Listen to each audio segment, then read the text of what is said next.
문제는 타이밍. 이제 우리가 셀 차례다. 셀 타이밍을 알려주는 유안타 T레이더. 잘 파는 게 투자다.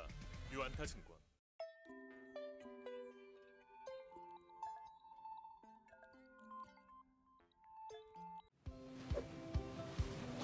안녕하십니까. 유안타 투데이 정인재 연구원입니다. 이번 시간에는 기술적 분석과 파생 지표를 중심으로 시장 주변 변수들을 살펴보고 코스피의 흐름을 전망해보는 시간을 갖도록 하겠습니다. 먼저 코스피 차트를 보시겠습니다. 코스피 차트 보시면은 사실은 이제 1월 달부터 계속 지금까지 이렇게 중기로는 이제 조정 국면이라고 볼 수 있겠고요.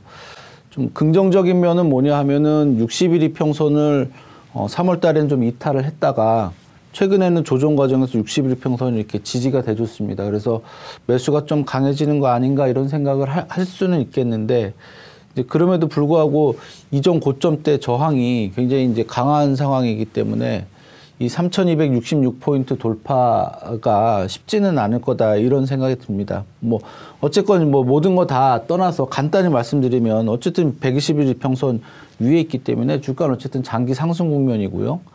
단기로는 어느 정도 바닥을 확인하고 반등할 수 있을 것 같은데 요 부분에서의 저항이 상당히 강할 거고, 여기를 뭐 일시적으로 돌파하더라도 뭐 이렇게 상승이 지속되는 건 좀 쉽지 않은 상황 아니냐 이렇게 생각이 되고요. 반면에 이제 단기적으로 이제 하락할 위험은 좀 크게 줄어들었다 이렇게 정리할 수가 있겠습니다. 파생 시장에 이제 변동성 지표라는 게 있는데, 간단히 말씀드리면 옵션 가격에 포함된 어떤 심리 지표라고 보시면 될 것 같습니다. 그걸 이제 V코스피라는 지표로 만드는데요. 코스피 관련해 가지고 V코스피가 높으면 코스피가 심리가 약간 불안한 거고, 낮으면 뭐 안정적인 거라 볼 수가 있는데요. 이렇게 상승하면서 V코스피가 올라가면서 코스피가 올라갈 때도 있습니다. 이런 경우는 심리적으로 되게 과열된 상태에서 이런 모습이 나타나는데, 보통은 V코스피가 떨어지면서 이렇게 주가가 올라가고, 마찬가지로 V코스피 이렇게 정체되면서 주가가 올라가고 이런 모습이고요. 절대적으로 이제 20% 안쪽이면 좋을 것 같은데, 최근에 보시면 이제 V코스피가 쭉 떨어지다가 올라갔어요, 코스피가. 근데 다시 얘가 이제 좀 올라가면서 좀 불안했다가 또 반대로 움직였죠. 이게 떨어지면서 올라갔다가 최근에 또 떨어지면서 또 올라갔다가 다시 이제 20% 아래로 이렇게 내려오면서 주가가 반등 시도에 나선 모양인데, 어쨌든 얘가 20% 아래쪽에 있다는 얘기는 시장이 심리가 어느 정도 좀 안정적이라는 얘기이기 때문에 지금은 시장이 크게 이제 하락할 가능성보다는 어쨌든 좀 하방을 좀 유지를 하면서 반등 시도가 이어질 가능성이 높은 상황이다 이렇게 정리할 수가 있겠고요. 외국인 투자자들이 보통 주식시장에서 되게 중요한 영향을 미치긴 하는데, 선물시장에서 외국인들은 굉장히 빠르게 움직입니다. 빠르게 움직이면서 방향성에 대해서는 굉장히 좀 더 민감한 모습을 보여주는데, 이때 이제 보시면 외국인 선물이 뭐 계속 이렇게 순매수를 하다가 미리 이익 실현합니다. 조금씩 이렇게 줄여나가고요.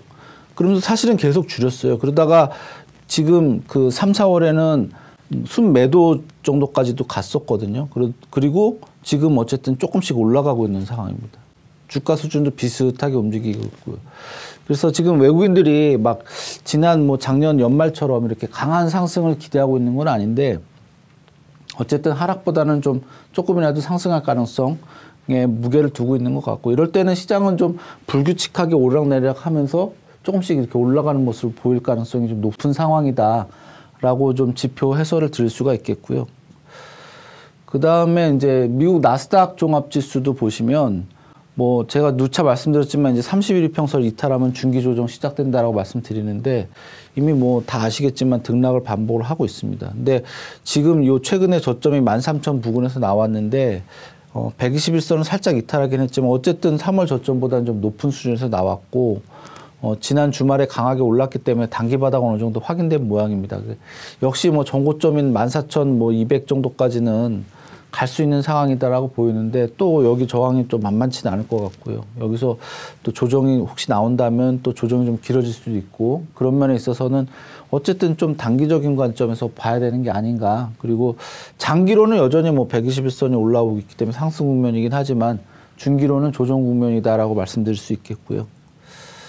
요새 시장에서 굉장히 중요한 변수가 되고 있죠. 그 10년, 미국 10년 만기 국채 금리인데, 이 채권도 사실은 어쨌든 금융상품이기 때문에 기술적 분석으로 어느 정도 설명이 가능합니다. 최근에 보시면 계속 이렇게 올랐어요. 오르다가 4월 들어서부터 4월 달에 이렇게 좀 조정을 보이고 오르락내리락 했는데, 미국 그 국채금리가 이틀 정도 이제 하락을 하면서 미국 주식 시장이 또 이틀째 반등을 했죠. 근데 보시다시피 얘가 이미 지금 박스권을 형성을 하고 있어요. 그리고 박스권 하단은 1.5 수준이고, 그래서 얘가 이렇게 박스권 하단까지 내려온다는 얘기는 무슨 말일까요? 미국 증시가 단기적으로 좀 반등을 한다는 얘기고, 그럼에도 불구하고 어쨌든 장기로는 상승 추세예요. 60일 이평선도 120일 이평선도 상승 중이기 때문에 결과적으로는 얘를 위를 이렇게 뚫을 것 같습니다. 당장은 아닐지라도 얘가 결과적으로 얘를 그 전고점이 뭐 1.75%를 뚫고 올라가면 시장은 어쨌든 조금 더 하락 압력을 받겠죠. 그래서 어쨌든 뭐 단기로는 하락이고 중기로는 횡보지만 장기로는 국채금리는 결국은 이제 올라갈 거다라고 보면 시장도 일단 단기로는 뭐 상승하고 좀 안정적일 수 있겠지만 그게 장기로 계속되기는 좀 쉽지 않은 그림이 아닌가 이렇게 추론을 해볼 수가 있겠고요. 달러화 지수입니다. 뭐 주요 통화에 대해서 달러의 가치를 갖다가 나타내서 달러 인덱스라고 이제 부르는 건데 이거는 주가랑 반대 방향으로 움직여요. 그래서 최근에 이제 이렇게 쭉 하락을 하고 있는데 문제는 뭐냐면은 바닥이 좀 강하다는 거죠. 그리고 121평선까지 회복을 했다 하락을 했기 때문에 결국은 얘가 121평선 위로 이렇게 올라올 가능성이 좀 높은 상황이라고 볼 수 있겠고요. 그래서 지금도 단기로는 뭐 하락 추세가 유지가 되고 있어요. 그래서 추가로 뭐 90포인트나 뭐 또 그 아래까지도 갈 수 있겠지만 이전 저점의 지지가 되게 강하다면 이것도 이제 주식시장이랑 반대로 움직이기 때문에 주식시장도 단기로는 좀 더 상승할 여력이 있어 보이긴 하지만 계속 이렇게 오르기는 좀 쉽지 않다 이렇게 생각이 되고요. 원달러 환율이죠. 이거 원달러 환율인데 얘도 이제 주식시장이랑 좀 반대로 움직여요. 우리가 주식시장이 계속 이제 오를 때 원화 이렇게 강세 국면이었죠. 작년 연말에. 지금 어쨌든 121평선 위에서 이렇게 안착을 하긴 했습니다. 박스 상단 저항이라서 단기로 좀 더 밀릴 수는 있어요. 그럼에도 불구하고 어쨌든 얘는 이 121선이 이미 이렇게 돌아가고 있는 상황이기 때문에 단기로는 좀 조정이 있어도 결국은 또 하락할 수 있는 폭은 제한적이고 이렇게 보면은 이것도 시장이랑 반대로 움직이기 때문에 주식시장에서도 좀 단기로 상승할 수 있겠지만 가능폭이 제한적이다 이렇게 설명을 드릴 수가 있겠고요. 이제 정리해서 말씀드리면 다시 이제 우리 코스피로 돌아왔습니다. 돌아왔는데 제가 이제 기술적으로 지금 어쨌든 61선에서 이중바닥을 만들었고 단기로 반등 시도 나오고 있고 뭐 장기로는 아직까지 상승 추세 유효합니다라고 말씀드렸고요. 박스 상단의 저항이 좀 강할 거기 때문에 일단은 뭐 상승이 이어지더라도 3266, 뭐 크게 보면 3300 정도를 목표로 보시고요. 그 이후에는 또 다시 좀 조정 국면이 진행될 가능성을 좀 보시고 그래서 일단은 좀 시장에 대해서는 좀 단기적인 관점으로 접근하시는 게 옳지 않겠냐 이렇게 생각됩니다. 네, 지금까지 이제 기술적 분석과 파생 시장을 이용을 해서 코스피를 좀 전망을 해드렸고요. 예. 우리 모두 부자가 되는 그날까지 유안타 투데이는 여러분과 함께하겠습니다. 감사합니다. 문제는 타이밍. 이제 우리가 셀 차례다. 유안타 T레이더.